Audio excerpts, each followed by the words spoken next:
Hello everyone, this is Mohan Kumar BS signing in to talk about thyroid and parathyroid glands, their secretions and their actions, effect of hyposecretion of these glands.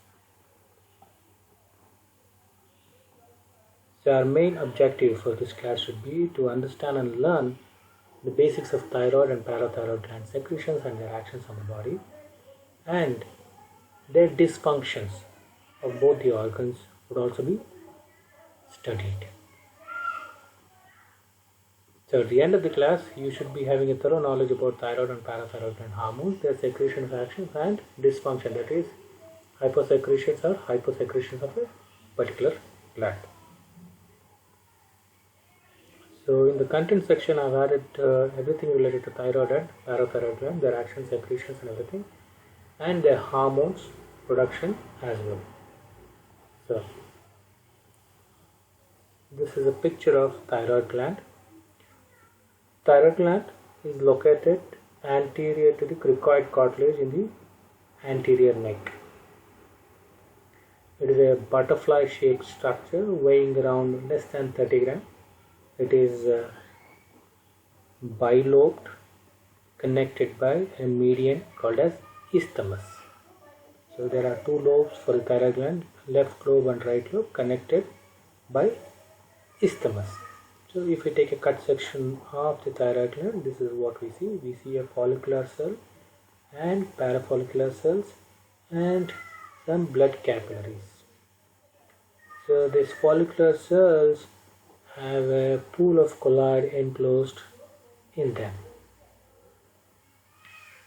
So the gland comprises, as I said, numerous follicles which are filled with colloid and lined by follicular cells. These follicular cells are responsible for trapping of iodine, which they secrete along with thyroglobulin, which is a major protein of the colloid, into the lumen of the follicle.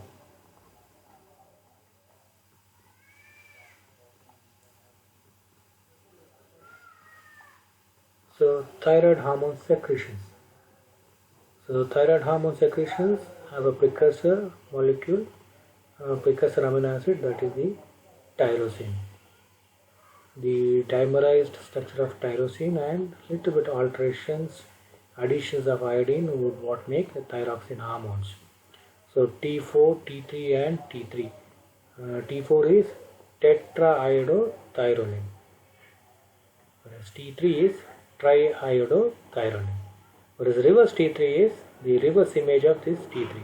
The iodine is actually reversed here. So, this reversal is what is, we call it as reverse T3, which is usually inactive in its existence. T4, T3 are secreted from the thyroid gland at rates of around 80 to 100 microgram per day and 5 gram per day respectively. So T4 is synthesized in more amount compared to T3. So majority of circulating T4 and T3 molecules are bound.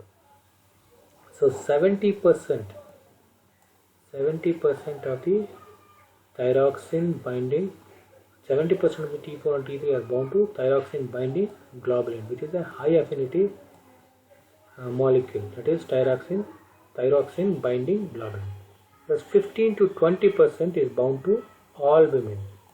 Another 10 to 15% is bound to transthyretin, which is a low affinity.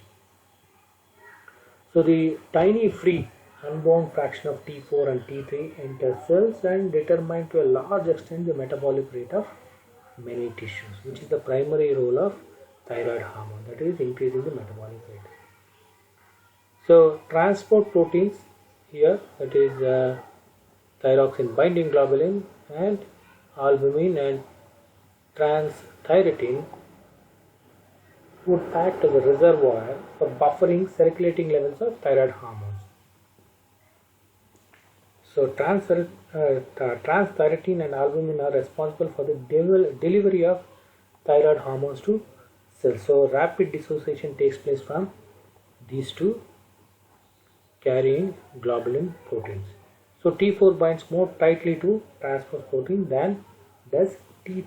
So the binding affinity of each of these hormone also would vary. T3 has a less affinity, whereas T4 would have a high affinity for binding to these globulin proteins.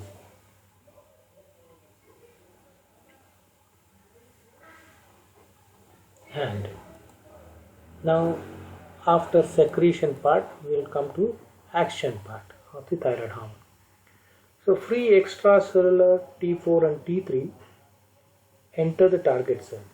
So once T4 is inside the cell, a cytoplasmic monodeiodinase converts much of the T4 to T3. Basically monodeiodinase. Deiodinase basically removing one iodine molecule. So T4 has 4 iodine molecules, whereas T3 has 3 iodine molecules. So one of the iodine is removed from T4 molecules to make them into T3 molecules. So cytoplasmic levels of T4 and T3 are about equal. So thyroid hormone receptors bind to the nuclear DNA at a thyroid response elements in the promoter region of genes regulated by thyroid hormone. So these thyroid hormones bind to a certain receptors which is a nuclear bound protein activating certain set of genes. So the binding of T3 or T4 to the receptor regulates the transcriptions of these genes. Of the total thyroid hormone bound receptor, 90% is T3. So T3 is more potent. The receptor that binds to the DNA is preferentially a heterodimer of thyroid hormone receptor and retinoid X receptor. Basically these two are receptors which is bound to a heterodimer of T3. So biologically, since T3 is more potent, it is important than T4, as the total concentration of T4 in the circulation is 50-fold higher than that of T3. As we all know, hormones in small quantities bring about action. Large quantities can be very much disastrous. So T3 is released in smaller quantities, so they are more potent here. So T3 has a greater biological activity for 3 reasons. First, if you look at T4, T4 is bound more tightly to plasma proteins than is T3 affinity wise. So that is around 0.5% is free. T3 is 0.5% is free compared to T4. T4 is only 0.02% is free. So that is 25-fold higher ratio of free to bound. The net effect is that the amount of free T4 in circulation is only 2-fold greater than the amount of free T3. Free T3. So secondly, because the target cell converts T4, once it has entered the cell to T3, it turns out that T4 and T3 are present at similar concentration in the cytoplasm of target cell. This is brought about by an enzyme called as monodeiodinase. This enzyme makes sure that T4 will convert into T3, so there is a balance between T4 and T3. Finally, the TR, thyroid hormone receptor in the nucleus, has 10-fold greater affinity for T3 over T4. So the T3 is more potent on a molar basis.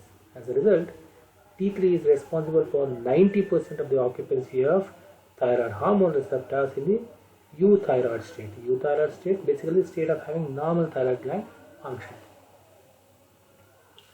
So now to look at this picture and the table, the following physiological functions can be described.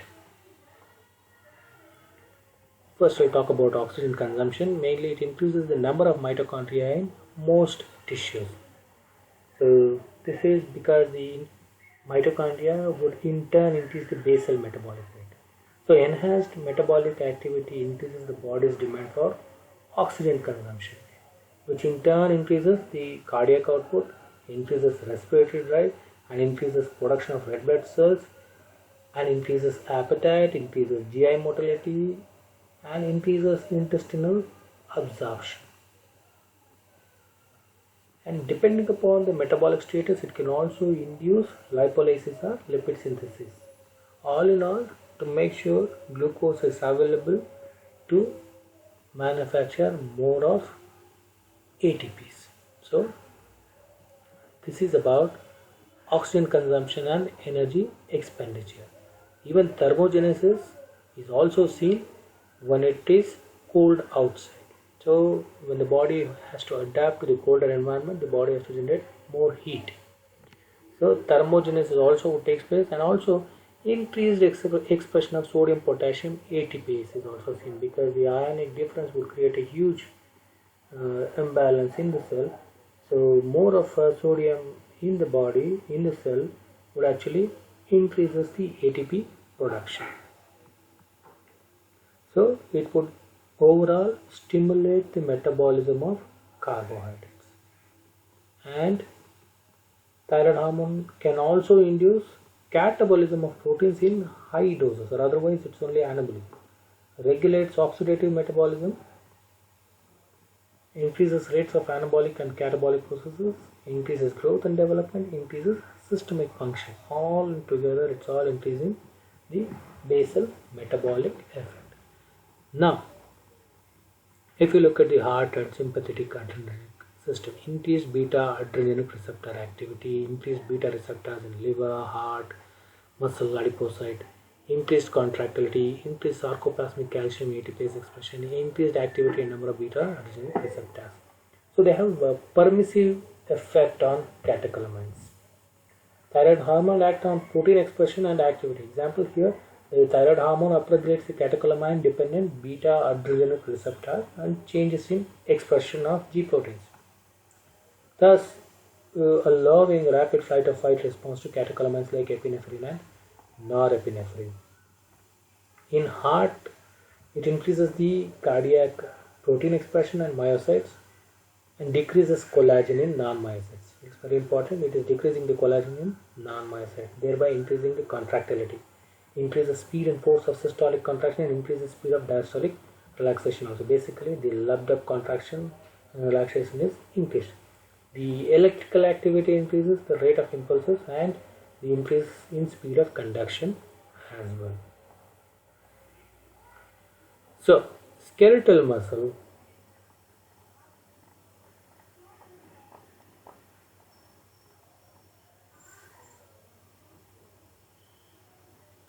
as we see increased protein catabolism and glycogenolysis, muscle fiber type switch from slow to fast.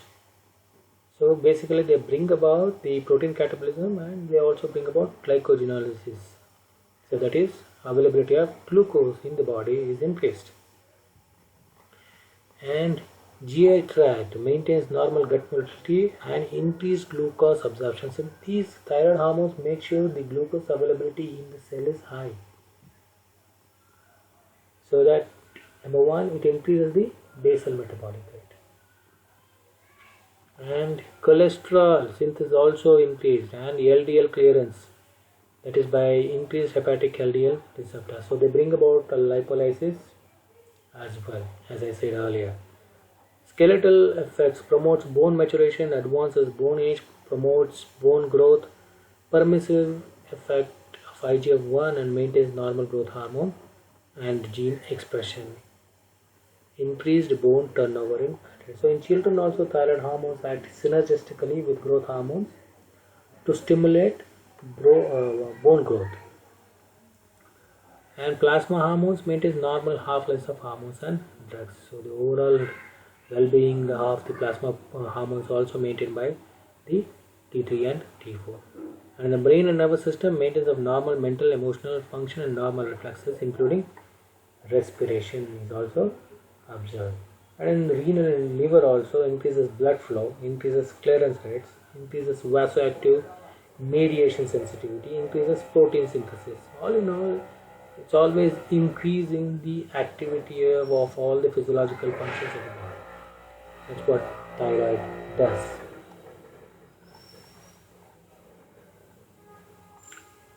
But if something goes wrong in thyroid function, whether it is secreted less or secreted high, what would happen? So first thing, hyperthyroidism. Here I have listed the Graves' disease. Hyperthyroidism is actually disorders of the thyroid gland that can result in excess of T3 and T4 production, along with compensatory decrease of TSH as well. If there is no TSH, there is no T3 and T4 production, so TSH is decreased, but the excessive production of T3 and T4 is seen in case of hyperthyroidism because it is a disorder.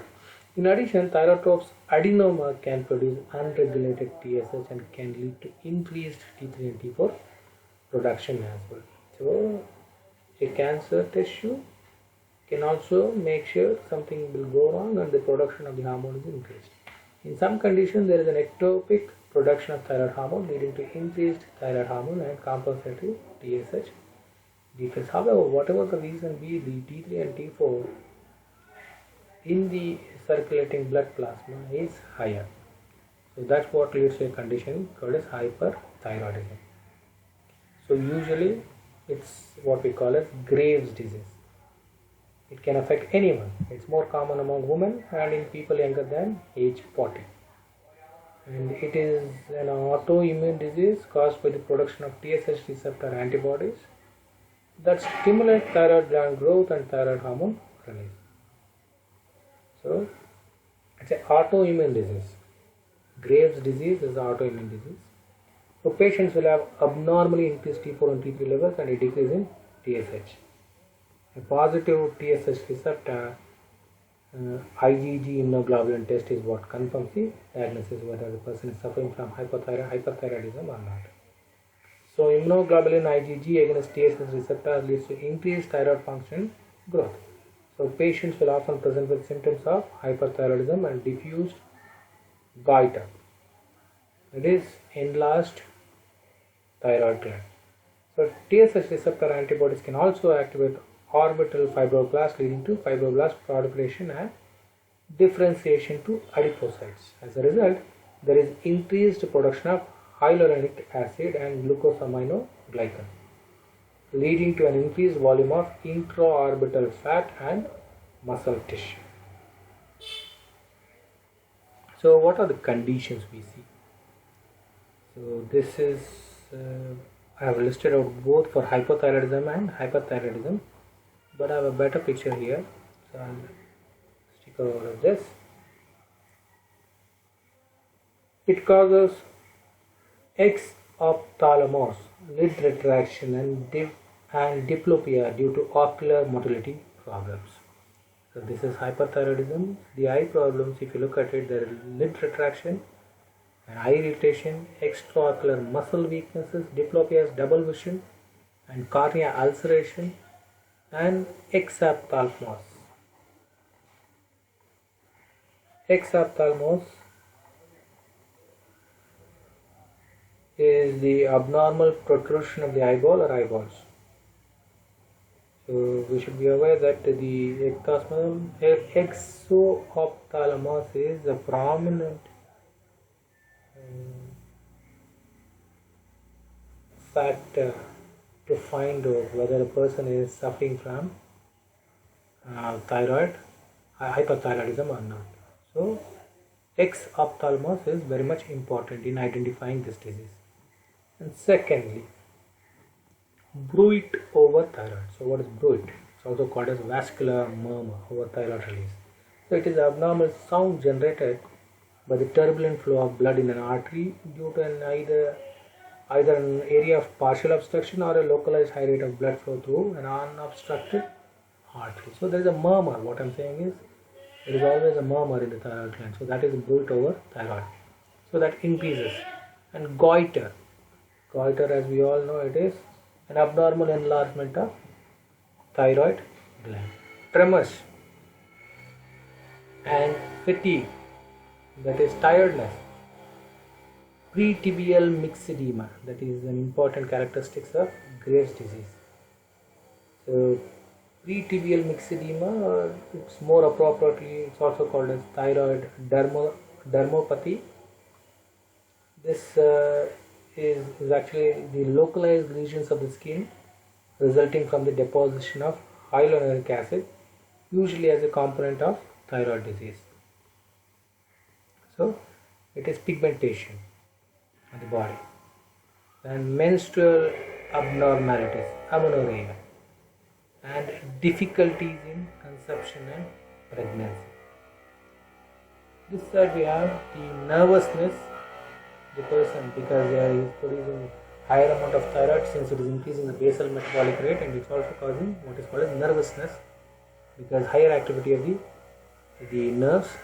And heat intolerance, they are not able to tolerate the heat, and there is palpitations, there is muscle weakness, diarrhea, increased appetite because the basal metabolic rate is increasing and you have an increased urge for eating more, and moist and warm skin.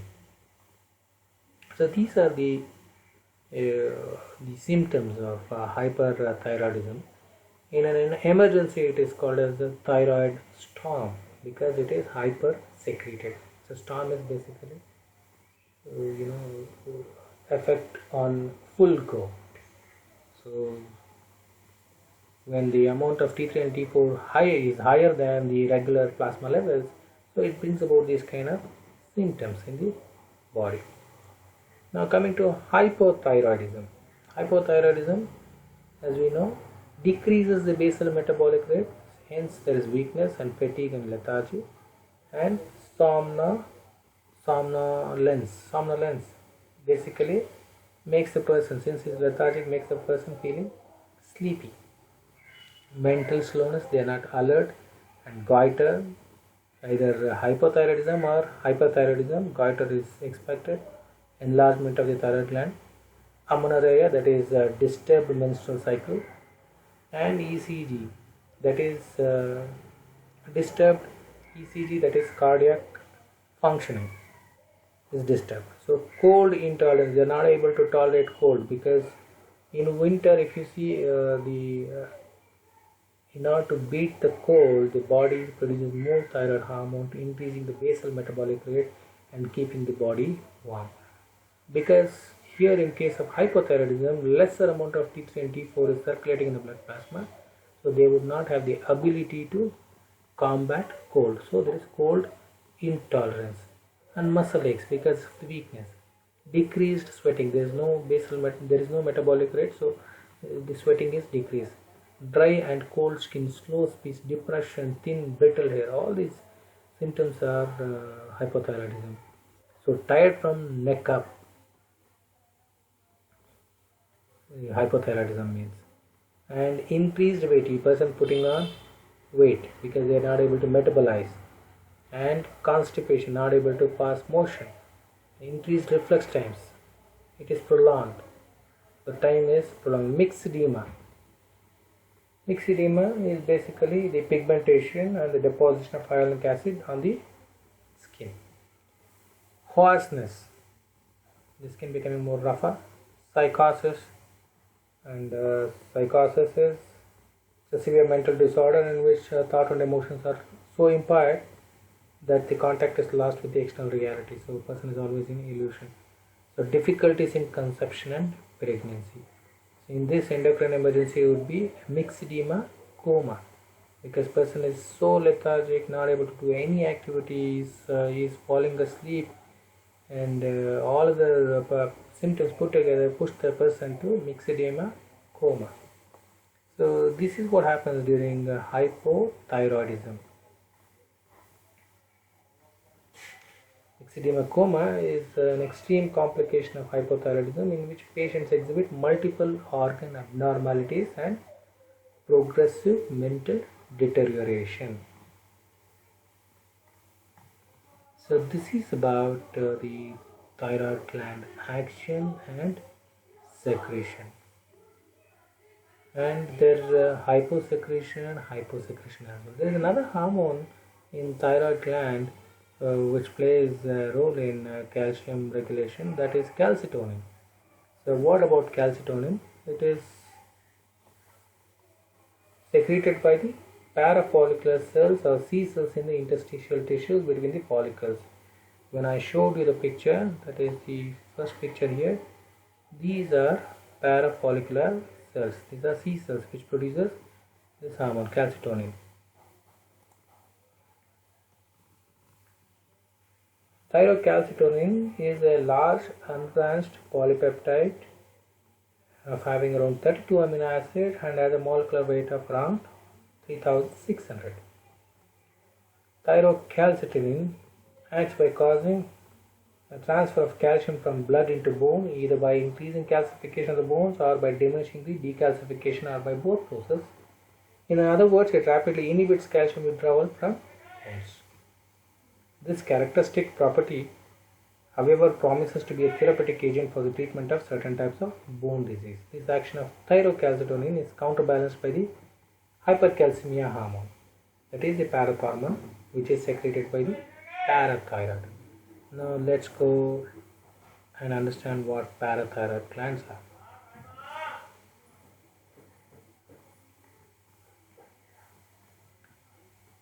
Parathyroids, this is the picture of parathyroid gland.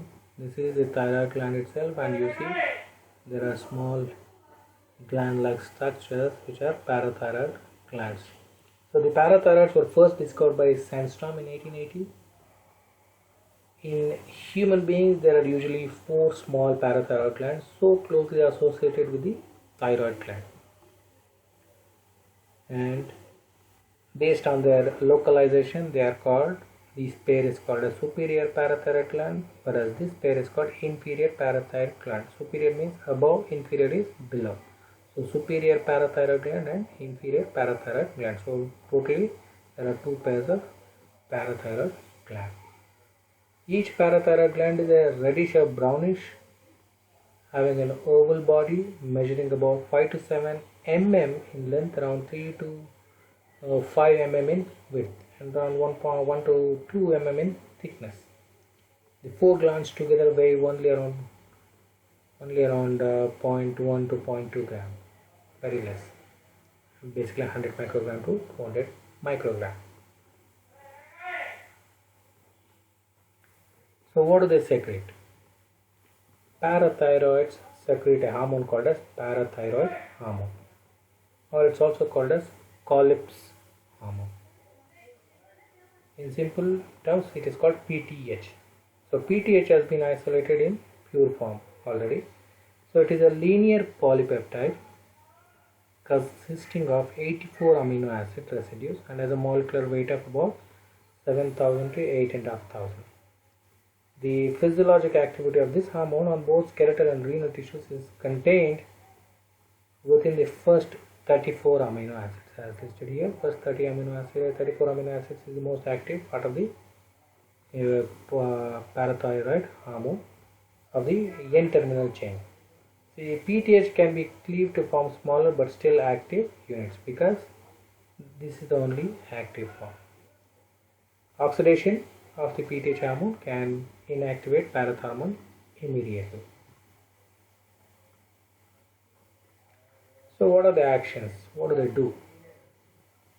The principal sites of parathyroid actions are bones, kidneys, gastrointestinal tract, and the functions can be as follows. If I have to list out bone resorption, it exerts a direct influence on the metabolism of bone, leading to an increased release of bone calcium into the blood. The exact mechanism behind this phenomena is not fully known.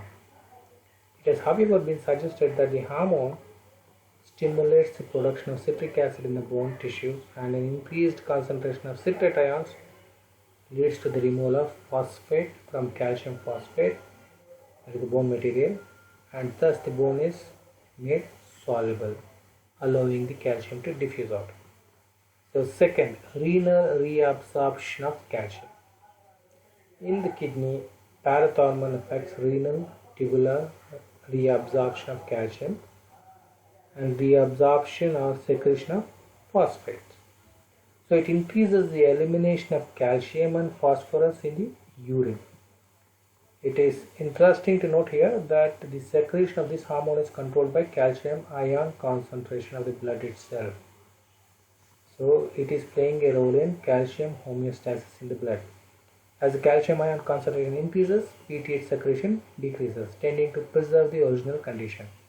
This affords an excellent example of feedback mechanism of metabolic control. It's an example for negative feedback mechanism.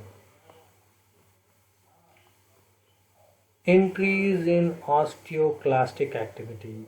So parathormone increases osteoclastic activity with augmented growth of connective tissue. It is one and the same, bone resorption and osteoclastic activity, releasing the calcium. Calcium homeostasis. An optimum calcium concentration is necessary for various functions of the body. Example, normal transmission of impulses, contraction of the muscle, formation of the bones, coagulation of the bone, coagulation of the blood, etc. Calcium is a versatile molecule. It's a secondary messenger. It plays a huge role in the body. So the three hormones of importance in this process of calcium homeostasis, as it is called, are vitamin D, PTH, and calcitonin. So calcitonin is produced by the thyroid gland, PTH parathyroid hormone, and vitamin D from the skin. So since it is produced within the body, that is de novo synthesized, it is also a true hormone, that is vitamin D. An interesting finding here is the observation that in the presence of vitamin D, the parathormone stimulates the release of calcium accumulated by mitochondria, which is a new finding. So these are the actions listed out for parathyroid hormone. Coming to our last slide, that is hypoparathyroidism and hyperparathyroidism. Under-secretion of PTH causes a decrease in calcium contents of the blood from the normal 7 to 10 mg per 100 ml. This leads to excessive contraction of the muscles, which is called as convulsions.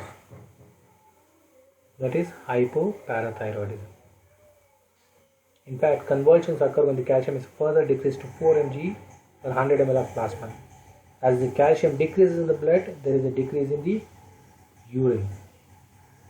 However, during this period, the phosphorus in plasma increases from the normal 5 mg per 100 ml to 9 mg per 100 ml and even higher. So this can be hyperphosphatemia, hypocalcemia, hyperphosphatemia. Inverse relation. So these change can develop into a fatal disease called as muscular twitchings or tetany. It is characterized by locking up of the jaw, rapid breathing, increased heartbeat, rise in temperature, and ultimately death due to asphyxia without the availability of oxygen. The signs of tetany in men include Chvostek's sign.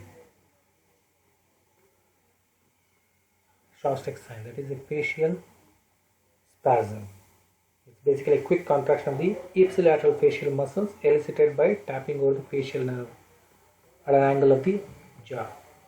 So at an angle near the jaw, if you tap, the ipsilateral muscles would contract in a quick succession, that it leads to a tetany. So that is one. Another one is positive Trousseau sign. So that is carpal spasm. So what is this? It's a spasm of the muscles of the upper extremity that causes flexion of the wrist and thumb band with the extension of the fingers. So the carpals and metacarpals would undergo a flexion, making them have a spasm. So it is very painful. So leading to a tetany. Can be relieved. Here the tetany can be relieved either by administration of soluble calcium salt or of PTH itself. Hypoparathyroidism also leads to a condition called as hypotension, anxiety, irritability, and depression as well. Now let's take a look at the hyperparathyroidism. An increase in PTH production is usually due to tumor of the gland, parathyroid adenoma. Oversecretion of PTH in man results in cystic bone disease, which is variously called as osteitis fibrosa cystica or Van Rex-Linkhausen's disease or neurofibromatosis, which is an autosomal dominant condition. The disease is characterized by increased calcium content of the blood, usually up to 20 mg calcium per 100 ml plasma, and decreased phosphate concentration and increased renal excretion of calcium. So here also inverse relationship. Here it is hypercalcemia and hypophosphatemia. So Overproduction of parathormone causes calcium and phosphorus to move out of the bones and teeth, making them soft and fragile. So bone deformities is expected, skeletal pain and tenderness is expected, and it's a pathological fractures are expected, making them soft and fragile, both bones and teeth and the skin. So such patients therefore suffer fractures of the bones very frequently. And apart from that, anorexia, nausea, vomiting, epigastric pain, weight loss, constipation. Anorexia is basically the food habits has changed.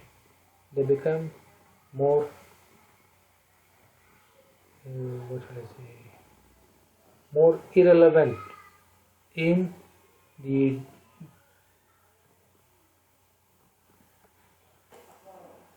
eating habits. So cardiac dysarrhythmiasis, basically irregular heartbeats and renal kidney stones are also observed when hyperparathyroidism is seen. So cysts in the bones are another characteristics of this disease because bones become more fragile and soft.